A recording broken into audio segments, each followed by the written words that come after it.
Well, hello, welcome to my little book journaling video of all the fall thrillers that I read so far this fall. I'm doing just a couple of fall thrillers by the same author, who is Karin Slaughter. Now, I have never heard of Karin Slaughter before. I didn't really know what her books were like. All I know is that I got the book Pieces of Her from the buy one get one for 50% off pile at Books A Million, and the book actually sat on my bookshelf for so long before I finally picked it up and started reading it. I have no idea why it took me so long to read it, but I loved this book so much. Again, that is Pieces of Her by Karin Slaughter, and I did rate it 5 stars.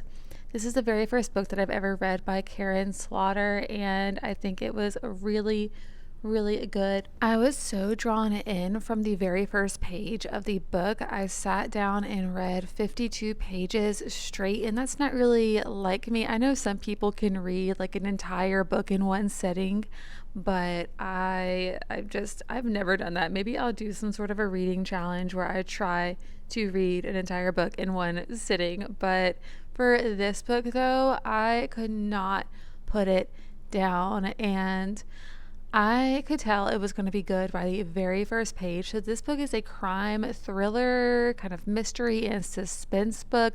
It's 470 pages, and it was first published in 2018. I would recommend it to anyone who likes a good crime thriller, honestly. Also, this book has a series on Netflix, and I've never watched it. I would like to. I should. I probably will soon. But after the second book I read by Karin Slaughter, I need to take a break from mystery, suspense, thrillers for just a little bit.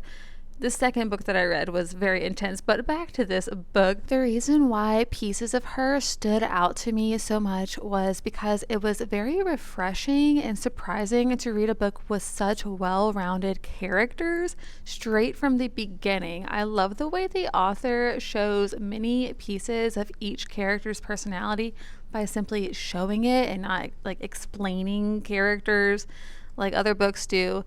She shows the characters' reactions and actions and like their true voices in the book, and Karin Slaughter gives each character their own personality, and I loved this. And my main takeaway from this book is no spoilers, but my main takeaway is that you can be so deep into something that you never knew you were drowning until you see the light and can breathe again.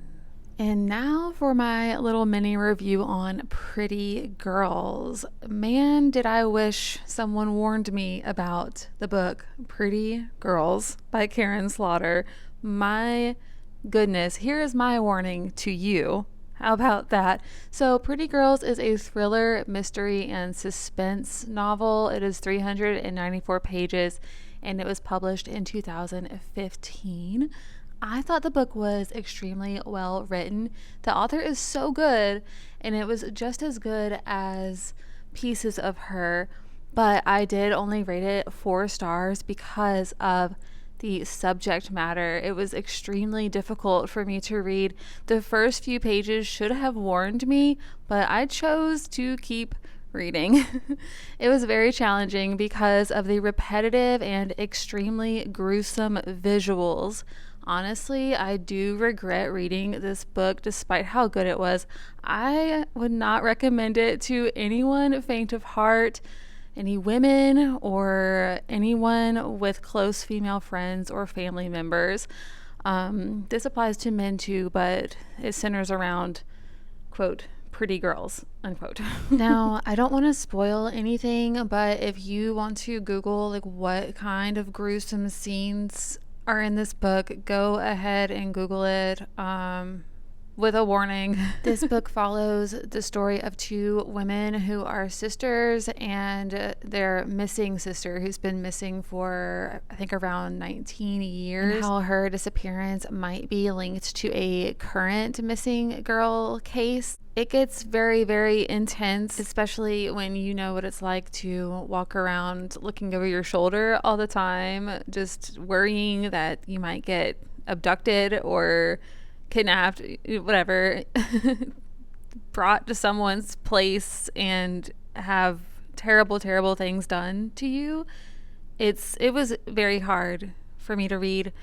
My takeaway from this book was that the more I think about how I kept on reading despite seeing warning signs, the more I realized that the characters went through the same dilemma.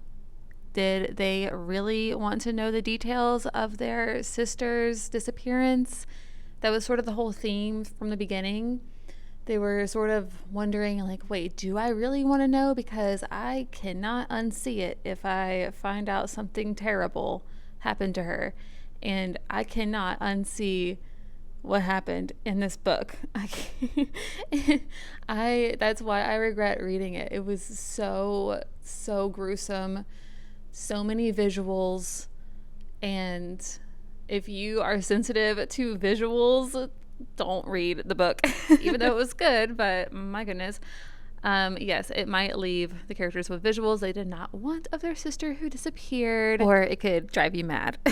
On this page, I did write my thoughts on some of the quotes that I thought really kind of summed up this book, and if you want to zoom in and read some of the quotes, go ahead. There might be some spoilers. The last quote right there, it's got some trigger warnings in it. The book gets dark. The dad, Sam's letters, always came at the right time in the book and held clues to the ending, and it kept you turning the page.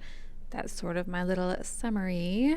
And then at the very end of this page, I wrote to myself a little note: do not reread this book. Yeah, I think the visuals will stick in my mind forever. I do not need to reread the book. Let me know if you've read either of these books before. What did you think of the book or books? If you've read them both, please let me know. Especially let me know what you thought about Pretty Girls. If you read Pretty Girls, I went back to Amazon and the reviews of Pretty Girls on there, and my goodness, there's all the same thoughts. I saw one person said that they really need to read books about ponies and woodland animals after reading this book, and that's how I've been feeling. I am back to my Hallmark movie-esque romances.